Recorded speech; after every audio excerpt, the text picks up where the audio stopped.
Hi, this is Political News in 5, and today is November 6, 2022. I'm Aisha Osori. Now I'm starting with the Afenifere controversy. Afenifere means well-wisher in Yoruba, and the group is a social-cultural organization that embodies the social welfareist ideology of the Action Group, which was started by Obafemi Awolowo. So the organization is old, over 70 years old, and fairly well respected.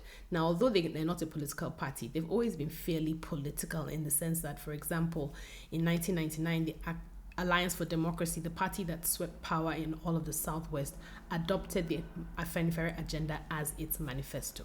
Now, last September, the head of Afenifere, Ayo Adebanjo, endorsed Peter Obi for the presidency. The reasons he gave was really pretty much equity. He said that aside the soft norm of switching the presidency between the North and the South in Nigeria, since 1999, we've had a Yoruba as president. We've also had, for the last 8 years, a Yoruba man as vice president. And so it made sense for a Southeasterner to get a turn at leading the country, ergo Obi. Now, APC, when this happened, tried to downplay the importance of Afenifere's endorsement, but obviously were plotting in private. Last week, we heard that Fasoranti, who used to lead Afenifere, had endorsed Tinubu, and there are pictures of him blessing him and praying for him. Now, it immediately sparked controversy. Are there two Afeniferes? Was Adebanjo no longer the lead of Afenifere?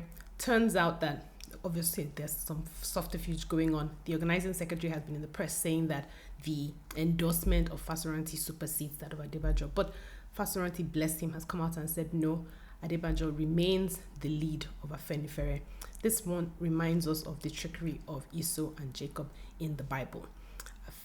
What is important is that apparently when the meeting happened with the Tinubu camp, it was done as the conscience of the Yoruba nation, not as Afenifere. But when the statement came out, it came out as Afenifere. Now, endorsements are important because one, of course, they feed the perception of popularity, and the other is that they give some sort of legitimacy to the vision and plans of candidates.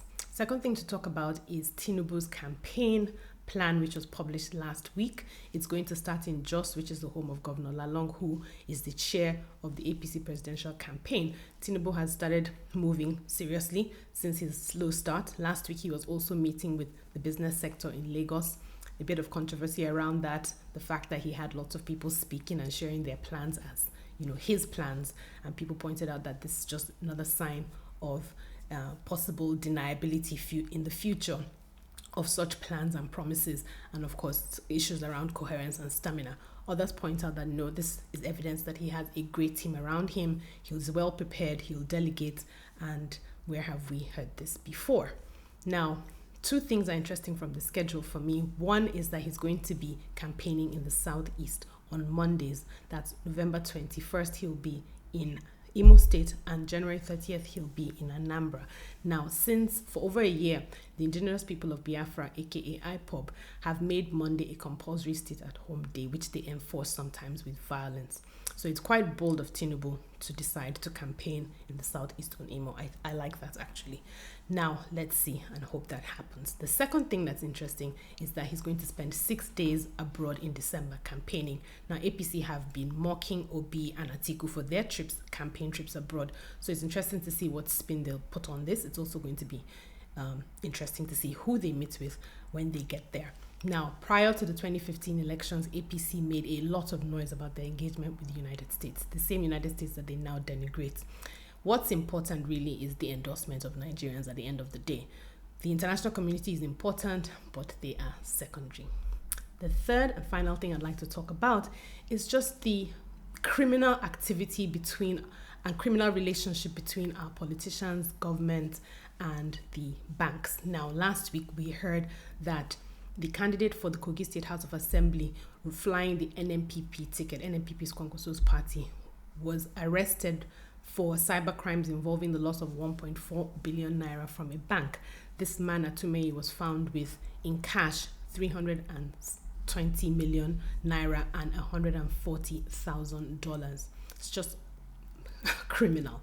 But one would like to hope that he will be disqualified from running in the 2023 elections at the very least, but I won't hold my breath. Within another election cycle, he will be courted by the two main parties because criminals and politicians have a very strong alliance. Now, we also heard last week that EFCC are watching 3 governors who have large amounts of cash with them that they're hoping to launder prior to the redesign of the Naira that's being led by the Buhari administration. Now, these types of stories give some credence to Emefiele's claim that the reason why they're doing this is to be able to stop criminality. But I'm worried that really the criminals and the politicians will still find a way of getting their money into the banks in time to have the changeover. But 40 million unbanked Nigerians, what are they going to do? This is going to push many further into poverty. This is unconscionable. President Biden, in calling Americans to vote in the next midterm elections on Tuesday, have said this might be the election of a generation. One could say the same thing about our elections in February 2023. If you don't have your PVC, please make plans to get it. We must all vote for our future. Who gets into office is so critical for our dreams and aspirations. That's it on Political News in 5.